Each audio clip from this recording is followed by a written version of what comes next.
Hola y bienvenidos. Hoy vamos a hacer un análisis a fondo de un tema fascinante, el viaje de la sangre hacia las extremidades. Y vamos a ver qué pasa cuando ese camino se topa con dos tipos de enemigos. Uno que construye un muro ladrillo a ladrillo, muy lento, la isquemia crónica. Y otro que, de repente, dinamita el puente, la isquemia aguda. Exacto. Y para este análisis tenemos como mapa nuestras fuentes, que están llenas de guías y manuales enfocados para el ENARM. Así es. El objetivo es muy claro, desglosar estos temas para que, para que cualquier médico en formación no solo los entienda a profundidad, sino que se sienta con la seguridad de diagnosticar y tratar. Es una inmersión total en los conceptos clave del examen. Justo. Y fíjate, la orientación en ARM de nuestro material nos da el punto de partida perfecto. Nos dice que hay dos pilares que hay que dominar sí o sí: la enfermedad arterial periférica, que es la crónica, y la isquemia arterial aguda. Así que, ¿qué te parece si empezamos por ese enemigo silencioso, el que construye el muro poco a poco? Me parece perfecto. Vamos con la isquemia arterial crónica. Muy bien, pues vamos pieza por pieza. Isquemia arterial crónica. Los textos lo dejan clarísimo. El culpable casi siempre es el mismo, la aterosclerosis. Este lento depósito de grasa en las arterias. El de siempre, sí. Y el perfil del paciente, pues es el que ya todos conocemos, ¿no? Una persona mayor con factores de riesgo cardiovascular, que si la hipertensión, la diabetes, el tabaquismo. Y esa construcción lenta del muro tiene un síntoma que es como una alarma: la claudicación intermitente. Es este dolor, ¿no? Exacto. Es ese dolor como un calambre que aparece en la pierna al caminar. Y lo curioso es que se alivia con solo pararse unos minutos. Y para el examen, y para la clínica en general, hay un dato que es oro puro para el diagnóstico: el índice tobillo-brazo. Ah, claro. Si la presión del tobillo entre la del brazo te da menos de 0,9, ya lo tienes. Es la confirmación. Y aquí es donde el material se pone súper interesante, porque no todas las obstrucciones son iguales. Dependiendo de dónde esté el problema, los síntomas cambian. Las fuentes marcan 3 escenarios clásicos. Totalmente. El primero, el síndrome de Leriche. Aquí la obstrucción es muy alta, a nivel de la aorta o de las ilíacas. Haz de cuenta que es un bloqueo en la autopista principal. Ok, ¿y eso qué provoca? Pues que la claudicación afecta a toda la pierna, incluso los glúteos. Y un dato muy específico en hombres es que causa disfunción eréctil. Pero fíjate, aquí hay un punto que debería encender todas las alarmas. ¿Cuál? Las fuentes dicen que afecta a pacientes más jóvenes, de 35 a 55 años. O sea, esto rompe el estereotipo de que es solo una enfermedad de la vejez. Vaya, eso es. Es un recordatorio brutal de cómo el tabaquismo, sobre todo, puede acelerar este proceso décadas. Entonces, si Leriche es la obstrucción alta, ¿cuál es el escenario más común? El más frecuente, sin duda, es la afectación femoropoplitea. La obstrucción está más abajo, en la arteria femoral, muchas veces en una zona que se llama canal de Hunter. Y el resultado es la claudicación del libro, el dolor punzante en la pantorrilla al caminar. ¿Y el tercero? El tercer escenario es la afectación tibioperonea. Esto es más común en gente mayor y en diabéticos. Aquí el dolor se siente en la planta del pie. Hablemos de la exploración física, de lo que vemos y tocamos. Nuestras manos. ¿Qué nos dicen? Los apuntes describen una extremidad que está sufriendo, ¿no? Sí, está fría, pálida, con la piel delgada y brillante, se pierde el vello, se pierde masa muscular, pero la maniobra reina, la más importante, es la palpación de los pulsos. Claro, y es que tiene una lógica aplastante. Si no palpas el pulso femoral en la ingle, la sospecha es alta. Un síndrome de Leriche. Tiene sentido, el bloqueo está arriba. Exacto. Ahora, si el femoral está bien, pero no encuentras el pulso popliteo detrás de la rodilla, pues el bloqueo probablemente está en el sector femoropopliteo. Y si faltan los más distales, los del pie, el problema es infrapopliteo. Es como un mapa que trazas con los dedos. Justo así. Es un mapa vascular. Y para ponerle orden a todo esto, las guías nos presentan la clasificación de Fontaine. Se ve muy ordenada, pero en la vida real, ¿es siempre tan fácil distinguir un estadio de otro? Me imagino que el umbral entre una claudicación incapacitante y un dolor en reposo a veces puede ser, borroso. Esa es una excelente pregunta, porque sí, a veces La línea es difusa, pero la clasificación de Fontaine sigue siendo una herramienta fundamental. Nos obliga a objetivar la gravedad y, sobre todo, nos guía en el tratamiento. A ver, recuérdanos los estadios. Claro, estadio 1, asintomático. El 2 es cuando aparece la claudicación. Lo dividimos en 2A, si no lo incapacita, y 2B si ya no puede hacer su vida normal. El salto importante viene en el estadio 3, dolor en reposo. Eso ya es isquemia severa. Y el 4, el peor, es cuando ya hay lesiones, úlceras o gangrena. Y los estadios 3 y 4, según las fuentes, se agrupan bajo un término que suena bastante grave: isquemia crítica. Exacto, porque la extremidad está en riesgo real. Y con esto en mente, podemos hablar del tratamiento. Lo primero, y esto es crucial, es que hay un tratamiento médico para todos los pacientes, sin importar el estadio. La base de la pirámide, justo. Y consiste en dos cosas: medidas generales y fármacos. La medida más importante, la de mayor impacto, es dejar de fumar. Punto. Junto a eso, ejercicio físico supervisado, que es como enseñarle al cuerpo a crear rutas alternas. Y luego los fármacos.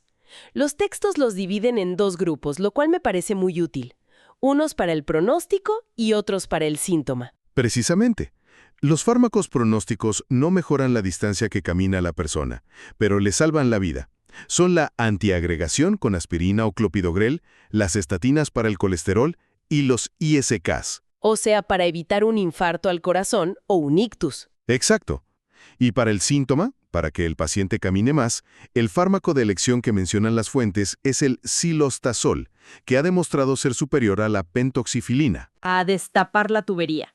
La revascularización se reserva para los estadios avanzados, el 2B cuando la claudicación es incapacitante, y claro, en la isquemia crítica, estadios 3 y 4. Ahora, la técnica depende de dónde está el problema. Ok. Si es en el sector aortoilíaco, el tratamiento de elección es un bypass anatómico, un puente con un injerto sintético. Un momento. Me llama la atención eso del injerto sintético. Pero leo aquí en las notas que para el sector femoropopliteo, más abajo, se prefiere la propia vena safena del paciente. ¿Por qué ese cambio? Esa es la pregunta clave. Y la respuesta es que no, el material sintético no funciona igual de bien en la pierna. En el sector femoropopliteo, las arterias son más pequeñas, las lesiones más largas. Un injerto sintético ahí tiende a taparse mucho más rápido. Ah, ya veo. La vena safena del propio paciente es biológicamente superior. Ofrece resultados a largo plazo mucho mejores. Por eso, aunque la cirugía es más compleja, es el estándar de oro para esa zona. ¿Entendido? Así que tenemos este problema que se desarrolla durante años. Pero, ¿qué pasa cuando la catástrofe no avisa? Cuando una arteria se tapa en segundos. Esa es la otra cara de la moneda, la isquemia arterial aguda. Una carrera contra el tiempo. Y aquí el reto es pensar rápido y diferenciar las dos causas principales: embolia o trombosis. La diferencia es como la que hay entre un accidente de tráfico y una obra programada. A ver, ¿cómo es eso? La embolia es el accidente. Un coágulo, casi siempre del corazón por una fibrilación auricular, viaja y ¡pum!, colapsa la vía de repente. La arteria estaba sana, no hay desvíos listos. El caos es total y el inicio brusquísimo. Y la trombosis sería la obra. Exacto. Ocurre sobre una arteria que ya estaba enferma, llena de aterosclerosis. Como el problema se fue desarrollando lento, el tráfico ya encontró rutas alternativas, los vasos colaterales. Por eso el inicio es menos dramático y el paciente suele tener historia de claudicación. Oye, y un dato para diferenciarlos rápido. Claro, en la embolia los pulsos en la otra pierna están perfectos. En la trombosis suelen estar ausentes en ambas. El cuadro clínico que describen es dramático. Usan la famosa regla de las 5 Ps del inglés: dolor, palidez, ausencia de pulso, pauselessness. Y las dos últimas son las que nos dicen si vamos a salvar la pierna. Parestefias, que son los hormigueos. Eso indica que el nervio ya está sufriendo. Y la última, la más ominosa, parálisis. Parálisis. Si hay parálisis, la isquemia es tan severa que el daño muscular puede ser irreversible. Recuerdo un caso. La pierna pasó de estar normal a parecer de mármol blanco en menos de una hora. Esa imagen de la palidez súbita es algo que no se olvida. Me imagino. Ante un cuadro así, ¿cuáles son los primeros pasos en urgencias? Lo primero, anticoagular a todo el mundo con heparina intravenosa. Esto no disuelve el coágulo, pero evita que crezca. Luego, analgesia potente. El dolor es insoportable. Y colocar la extremidad un poco en declive para que la gravedad ayude a la perfusión. ¿Y el tratamiento definitivo? Es quirúrgico y urgente. Si es una embolia, se hace una embolectomía con una sonda de Fogarty, que es como un catéter con un baloncito. Si es una trombosis, es más complejo. A menudo requiere un bypass. Perfecto. Hemos cubierto los dos gigantes del ENARM. Pero en las fuentes aparecen otros villanos, quizás menos comunes, pero que hay que saber reconocer. Empecemos por uno con un nombre que suena antiguo: tromboangeitis obliterante. O enfermedad de Burger. La enfermedad de Burger tiene un retrato robot muy claro. Varón, joven, menor de 45 años y fumador empedernido. La relación con el tabaco es absoluta, ¿Y qué a la diferencia de la aterosclerosis común? que afecta a vasos pequeños y medianos. Por eso la claudicación es en pies o manos. Y tiene dos datos muy característicos. Se asocia a fenómeno de Raynaud y a tromboflebitis migratoria, que son venitas superficiales que se inflaman y duelen y que van cambiando de lugar. ¿Y el tratamiento? La única medida que detiene la enfermedad es el abandono total y absoluto del tabaco. No hay otra. Has mencionado el fenómeno de Raynaud. ¿En qué consiste exactamente? Es una respuesta vascular exagerada al frío o al estrés. Los vasos de los dedos de manos y pies se cierran de golpe y provocan una secuencia de color muy típica. ¿Las 3 fases? Exacto. Primero, palidez, por falta de sangre. Luego, cianosis. Los dedos se ponen azules. Y finalmente, rubor, un rojo intenso cuando la circulación vuelve. Puede ser un problema aislado o un síntoma de otra enfermedad, como la esclerodermia. Muy bien. Hemos hablado mucho de las arterias, el viaje de ida. Pero, ¿qué pasa en el viaje de vuelta? En las venas. El gran tema aquí es la trombosis venosa profunda. La TBP, sí, es la formación de un coágulo en una vena profunda de la pierna. Su peligro inmediato no es la pierna, sino que ese coágulo se desprenda y viaje a los pulmones, causando una embolia pulmonar. Una emergencia vital, totalmente. Los factores de riesgo se resumen en la tríada de Virchow: estasis, que la sangre no se mueva; hipercoagulabilidad y daño en la pared de la vena. El diagnóstico hoy es rápido con una ecografía Doppler y el tratamiento es la anticoagulación. Y si la TBP es el evento agudo, ¿qué pasa a largo plazo? ¿Deja secuelas? Esa es la transición perfecta. La secuela más importante es la insuficiencia venosa crónica. El coágulo de la TBP puede dañar las válvulas de las venas, y el resultado es que la sangre se estanca. Y eso causa hinchazón, cambios en la piel y, lo más característico, las úlceras venosas. Y aquí hay un punto diferencial clave para el examen. La úlcera venosa es típicamente en el tobillo, en la cara interna. Es grande, húmeda y no duele mucho. Es el polo opuesto a la úlcera arterial, que es en los dedos, pequeña, profunda, seca y muy, muy dolorosa. Creo que el mapa del viaje de la sangre, con sus muros y sus explosiones, está mucho más claro.